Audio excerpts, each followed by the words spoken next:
9 to 5 ജോലിയല്ലാതെ സ്വന്തമായി innovative ആയിട്ട് എന്തെങ്കിലും ചെയ്യണം എന്ന് ആഗ്രഹിക്കുന്ന ഒരാളാണോ നിങ്ങൾ? എങ്കിൽ ഈ വീഡിയോ നിങ്ങൾക്കുള്ളതാണ്. കേരളത്തിൽ ഇന്ന് നിങ്ങൾക്ക് ആരംഭിക്കാൻ പറ്റുന്ന 5 ബിസിനസ് ഐഡിയകളെ കുറിച്ചാണ് ഇന്ന് ഈ വീഡിയോയിൽ ഞാൻ പറയാൻ പോകുന്നത്. ബോക്സ്വാല മലയാളത്തിന്റെ മറ്റൊരു വീഡിയോയിലേക്ക് ഏവർക്കും സ്വാഗതം. ഞാൻ അവിനാശ്. ഓർഗാനിക് വെജിറ്റബിൾസ് അല്ലെങ്കിൽ ജൈവ പച്ചക്കറിയാണ് ഇന്ന് ഏറെ ഡിമാൻഡുള്ള ഒരു പ്രോഡക്റ്റ്. ജൈവികമായി പച്ചക്കറി ഉണ്ടാക്കിക്കൊണ്ട് പച്ചക്കറി കൃഷി ചെയ്തുകൊണ്ട് അത് മാർക്കറ്റിലേക്ക് എത്തിച്ച് മികച്ച ലാഭം കൊയ്യാൻ നിങ്ങൾക്ക് സാധിക്കും. കാരണം ഇന്ന് ജൈവ പച്ചക്കറിയുടെ ഡിമാൻഡ് വളരെ കൂടി വരികയാണ്. മികച്ച എക്സ്പോർട്ടിംഗ് സാധ്യതയും ഇതിനകത്തുണ്ട്. ഇന്ന് ധാരാളം ഹാംഫുൾ ആയിട്ടുള്ള രാസവളങ്ങളും കീടനാശിനികളെല്ലാം തളിച്ച പച്ചക്കറികളാണ് ഇന്ന് മാർക്കറ്റിൽ എത്തുന്നത്.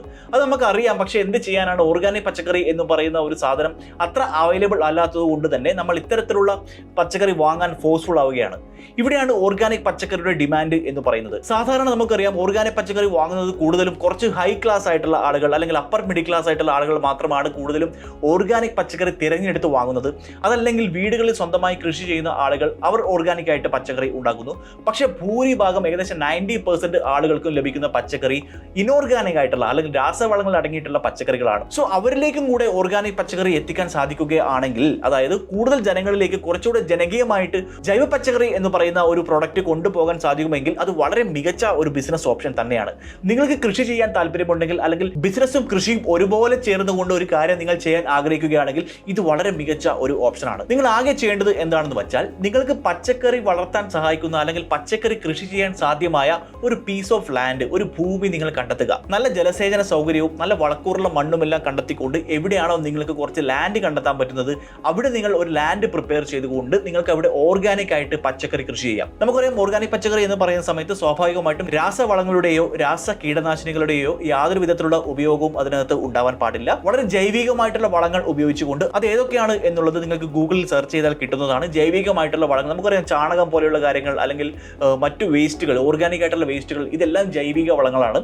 ഇത് മണ്ണിന്റെ പോഷകവും കൂട്ടുന്നു. അതുപോലെ തന്നെ ജൈവികമായിട്ട് പച്ചക്കറിയുടെ ആ ഒരു പരിശുദ്ധി സംരക്ഷിക്കാനും സഹായിക്കുന്നു. കേരളത്തിന്റെ കാലാവസ്ഥയിൽ പ്രധാനമായിട്ടും തക്കാളി, ബീൻസ്, അതുപോലെ തന്നെ ചീര, ഇങ്ങനെയുള്ള ഐറ്റംസ് എല്ലാം വളരെ ഈസി ആയിട്ട് വളരാൻ യാതൊരു പ്രയാസവുമില്ല. സോ വളരെ മികച്ച ഒരു ബിസിനസ് നിങ്ങൾക്ക് ഇതിലൂടെ കെട്ടിപ്പടുക്കാം എന്ന കാര്യത്തിൽ യാതൊരു സംശയവുമില്ല. നിങ്ങൾക്ക് ഇത് ലോക്കൽ മാർക്കറ്റിൽ വിൽക്കാം. അതുകൂടാതെ വീടുകളിലേക്ക് ഡയറക്റ്റ് ആയിട്ട് ഡെലിവർ ചെയ്യാനും സാധ്യമാവും. മികച്ച മാർക്കറ്റിംഗ് നിങ്ങൾക്ക് ചെയ്യാൻ പറ്റുമെങ്കിൽ സോഷ്യൽ മീഡിയ പോലെയുള്ള കാര്യങ്ങൾ ഉപയോഗിച്ച്, ഇൻഫ്ലുവൻസർ മാർക്കറ്റിംഗ് പോലെയുള്ള വഴികൾ ഉപയോഗിച്ച് മികച്ച മാർക്കറ്റിംഗ് ചെയ്യാൻ പറ്റുമെങ്കിൽ വളരെ മികച്ച രീതിയിലുള്ള പ്രോഫിറ്റബിൾ ആയിട്ടുള്ള ബിസിനസ് ആണ് ഓർഗാനിക് വെജിറ്റബിൾസ് എന്ന കാര്യത്തിൽ യാതൊരു സംശയവുമില്ല. വെളിച്ചെണ്ണ ബിസിനസ് ആണ് മറ്റൊരു പ്രോഫിറ്റബിൾ ആയിട്ടുള്ള നിങ്ങൾക്ക് ഈസി ആയിട്ട് ചെയ്യാൻ പറ്റുന്ന ഒരു ബിസിനസ്. നമുക്കറിയാം, വെളിച്ചെണ്ണ എന്ന് പറയുന്നത് ഒരു വീട്ടിലും ഒഴിവാക്കാത്ത ഒരു സാധനമാണ്. വെള്ളം പോലെ തന്നെ ഉപ്പ് പോലെ തന്നെ വളരെ ഇമ്പോർട്ടന്റ് ആയിട്ടുള്ള, പ്രത്യേകിച്ച് മലയാളികൾക്ക് വെളിച്ചെണ്ണ ഇല്ലാതെ ഒരു ഭക്ഷണം പോലും ഉണ്ടാക്കാൻ പറ്റില്ല എന്നുള്ളത് വളരെ കോമൺ ആയിട്ടുള്ള കാര്യമാണ്. അതുകൊണ്ട് തന്നെ വളരെ ഡിമാൻഡുള്ള, എല്ലാ കാലത്തും ഡിമാൻഡുള്ള ഒരു പ്രോഡക്റ്റ് തന്നെയാണ് വെളിച്ചെണ്ണ. നിങ്ങൾക്ക് ഇതിന്റെ ബിസിനസ് ആരംഭിക്കാൻ പറ്റുമെങ്കിൽ തീർച്ചയായിട്ടും വളരെ മികച്ച ഒരു പ്രോഫിറ്റ് അതിൽ നിന്നും ഉണ്ടാക്കാൻ പറ്റും. ചെറിയ ഇൻവെസ്റ്റ്മെന്റും ഇതിനകത്ത് മതിയാകും. നിങ്ങൾ ആകെ ചെയ്യേണ്ട കാര്യം എന്താണെന്ന് വെച്ചാൽ, ഒന്നുകിൽ നിങ്ങൾക്ക് ഒരു പറമ്പോ കാര്യങ്ങളോ ഉണ്ടെങ്കിൽ നിങ്ങൾക്ക് സ്വന്തമായിട്ട് തേങ്ങ ഉൽപ്പാദിപ്പിക്കാം.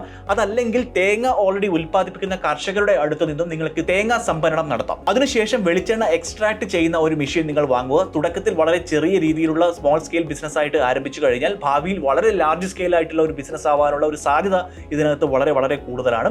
സോ നിങ്ങൾക്ക് ഒരു ഓയിൽ എക്സ്ട്രാക്ട് മെഷീൻ വാങ്ങിച്ചു കഴിഞ്ഞാൽ നിങ്ങൾക്ക് അതൊരു ബോട്ടിലോ ക്യാനിലോ ആക്കി നിങ്ങളുടെ ഒരു ബ്രാൻഡിങ്ങും അതിൽ നടത്തി വളരെ കൃത്യമായിട്ട് മാർക്കറ്റ് ചെയ്തുകൊണ്ട് നിങ്ങൾക്ക് ഇതൊരു പ്രോഫിറ്റബിൾ ആയിട്ടുള്ള ബിസിനസ് ആയി കൊണ്ടുപോകാം. ടൂർ ഗൈഡ് സർവീസ് ആണ് മറ്റൊരു ബിസിനസ് ഐഡിയ. നമുക്കറിയാം, നമ്മുടെ നാട് കേരളം എന്ന് പറയുന്നത് ഇന്ത്യയിലല്ല ലോകത്തിലെ തന്നെ ഏറ്റവും മികച്ച ടൂറിസം ഡെസ്റ്റിനേഷനുകളിൽ ഒന്നാണ്. എന്തുകൊണ്ടോ പലപ്പോഴും നമ്മുടെ നാട്ടിലെ ആളുകൾ ട്രാവൽ ആൻഡ് ടൂറിസം മേഖലയിലേക്ക് കടന്നു പോകാൻ മടി കാണിക്കുന്നു. പക്ഷെ വളരെ മികച്ച, നിങ്ങൾക്കൊരു ഐഡിയ ഉണ്ടെങ്കിൽ, ഒരു വിഷൻ ഉണ്ടെങ്കിൽ, കുറച്ച് നോളജ് നിങ്ങൾക്കുണ്ടെങ്കിൽ വളരെ മികച്ച ഒരു കരിയർ ഇതിലൂടെ ഉണ്ടാക്കാം. വളരെ മികച്ച പ്രോഫിറ്റബിൾ ആയിട്ടുള്ള ബിസിനസ് ആകാനും ഇത് വളരെ സാധ്യതയുള്ള ഒന്നാണ്. നിങ്ങൾ ആകെ അറിയേണ്ട ഒരു കാര്യം എന്ന് പറയുന്നത്, കേരളത്തെക്കുറിച്ച് കൃത്യമായി പഠിക്കുക. അവിടുത്തെ ബാക്ക് വാട്ടേഴ്സ്, അതുപോലെ തന്നെ ടെമ്പിൾ, മറ്റ് കൾച്ചർ, കേരളത്തിന്റെ ചരിത്രം എന്തൊക്കെയാണ്, കേരളത്തിലെ പ്രധാനപ്പെട്ട ഡെസ്റ്റിനേഷനുകൾ ഏതൊക്കെയാണ്, അവയുടെ പ്രത്യേകതകൾ എന്തൊക്കെയാണ്, ഇതെല്ലാം പഠിക്കാനുള്ള റിസോഴ്സസ് ഇന്ന് ധാരാളം അവൈലബിൾ ആണ്. പുസ്തകങ്ങളായാലും അല്ലെങ്കിൽ ഗൂഗിളിൽ പോയാൽ തന്നെ ഇഷ്ടം പോലെയുള്ള ഡീറ്റെയിൽസ് നിങ്ങൾക്ക് ലഭിക്കുന്നു. കേരളത്തിലേക്ക് യാത്ര ചെയ്യുന്ന ആളുകൾക്ക് കേരളത്തെക്കുറിച്ച് പറഞ്ഞു കൊടുക്കാൻ, അവർക്ക് വേണ്ട സൗകര്യങ്ങൾ ചെയ്തു കൊടുക്കാനുള്ള ഒരു കപ്പാസിറ്റി നിങ്ങൾക്കുണ്ടെങ്കിൽ, കുറച്ച് കമ്മ്യൂണിക്കേഷൻ സ്കില്ലും നിങ്ങൾക്കുണ്ടെങ്കിൽ നിങ്ങൾക്ക് തീർച്ചയായും ടൂറിസം ബിസിനസ്സിലേക്ക് കടന്നു വരാൻ സാധ്യമാണ്. അതുപോലെ തന്നെ സോളോ ട്രാവലേഴ്സ്, കപ്പിൾസ്, ഫാമിലി, ഇവർക്കെല്ലാം യൂണീക്ക് ആയിട്ടുള്ള ടൂർ പാക്കേജുകൾ നിങ്ങൾ ക്രിയേറ്റ് ചെയ്തുകൊണ്ട്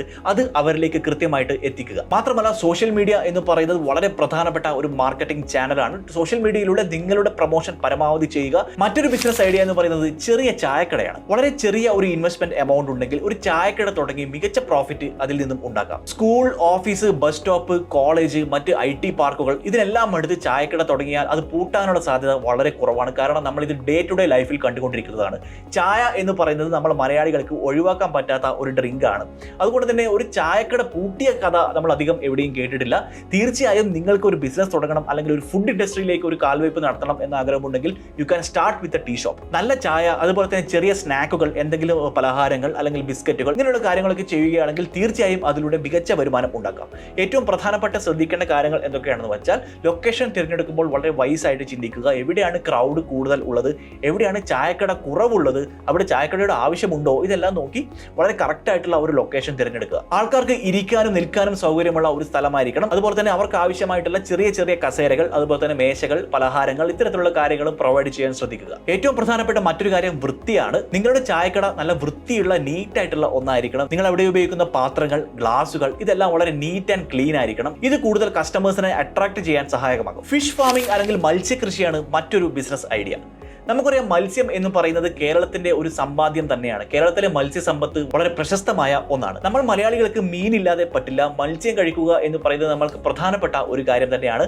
അവിടെയാണ് മത്സ്യകൃഷിയുടെ പ്രാധാന്യം. നിങ്ങൾക്ക് ഒരു കുളം അല്ലെങ്കിൽ ഒരു ടാങ്ക് സെറ്റപ്പ് ചെയ്യാൻ പറ്റുമെങ്കിൽ അവിടെ നിങ്ങൾക്ക് മത്സ്യകൃഷി ചെയ്യാം. കൃഷി വകുപ്പിൽ നിന്നും മറ്റും ധാരാളം സഹായങ്ങൾ ഇത്തരത്തിലുള്ള സംരംഭങ്ങൾക്ക് കൊടുക്കുന്നുണ്ട്. അതും നിങ്ങൾക്ക് ഉപയോഗിക്കാം. ചെമ്മീൻ, തിലോപ്പിയ, കരിമീൻ പോലെയുള്ള മീനുകൾ ധാരാളം ഡിമാൻഡുള്ള ഒന്നാണ്. അതുകൊണ്ട് തന്നെ വളരെ മികച്ച ലാഭം നിങ്ങൾക്ക് ഇതിൽ നിന്ന് കൊയ്യാൻ പറ്റും എന്ന കാര്യത്തിൽ യാതൊരു സംശയവുമില്ല. മാത്രമല്ല വീടുകളിലും മത്സ്യ മാർക്കറ്റുകളിലും റെസ്റ്റോറന്റുകളിലും നിങ്ങൾക്ക് നിങ്ങളുടെ പ്രോഡക്റ്റ് എത്തിക്കാൻ പറ്റും. അതിലൂടെ കൂടുതൽ കസ്റ്റമേഴ്സിനെ നിങ്ങൾക്ക് അട്രാക്ട് ചെയ്യാനും പറ്റും. അപ്പോൾ നിങ്ങളൊരു ബിസിനസ് തുടങ്ങാൻ ആഗ്രഹിക്കുന്നുണ്ടെങ്കിൽ തീർച്ചയായും ഈ ഒരു 5 ബിസിനസ് ഐഡിയാസ് നിങ്ങൾ കൺസിഡർ ചെയ്യാൻ മറക്കരുത്. കാരണം വളരെ ചെറിയ ഇൻവെസ്റ്റ്മെന്റിൽ വളരെ ചെറിയ മുതൽ മുടക്കിൽ നിങ്ങൾക്ക് സ്റ്റാർട്ട് ചെയ്തുകൊണ്ട് മികച്ച പ്രോഫിറ്റ് ഇതിൽ നിന്നും ഉണ്ടാക്കാൻ സാധ്യമാണ് എന്ന കാര്യത്തിൽ യാതൊരു സംശയവുമില്ല. നിങ്ങൾ ആകെ ചെയ്യേണ്ടത് വളരെ കൃത്യമായിട്ടുള്ള പ്ലാനിങ്, ഫോക്കസ് ഇതെല്ലാം കൃത്യമായിട്ട് ചെയ്യുക. മുമ്പ് ബിസിനസ് ചെയ്ത ആളുകൾ അല്ലെങ്കിൽ ഞാൻ പറഞ്ഞ ബിസിനസ്സുകൾ മുമ്പ് ചെയ്ത് സക്സസ് ആയ ആളുകളുമായിട്ട് സംസാരിക്കാൻ താല്പര്യമുണ്ടെങ്കിൽ അതും നിങ്ങൾക്ക് ചെയ്യാം.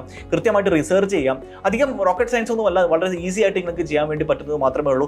ആകെ നിങ്ങൾ ചെയ്യേണ്ടത് നിങ്ങളുടെ ഇൻഹിബിഷൻ മാറ്റുക. എനിക്ക് ബിസിനസ് ചെയ്യാൻ പറ്റുമോ എന്നുള്ള തരത്തിലുള്ള ഒരു ഇൻഹിബിഷൻ നിങ്ങൾക്കുണ്ടെങ്കിൽ അത് മാറ്റുക, അതിലേക്ക് ഇറങ്ങിത്തിരിക്കുക എന്നുള്ളത് മാത്രമാണ്. ഇതുപോലുള്ള കൂടുതൽ ഇൻഫോർമേറ്റീവ് ആയിട്ടുള്ള വീഡിയോകൾക്കായി ബോസ്വാല മലയാളം ചാനൽ സബ്സ്ക്രൈബ് ചെയ്യാൻ മറക്കരുത്. അടുത്ത വീഡിയോയുമായി വീണ്ടും കാണാം. ബൈ. ബോസ്വാല, ബി ദ ബോസ്.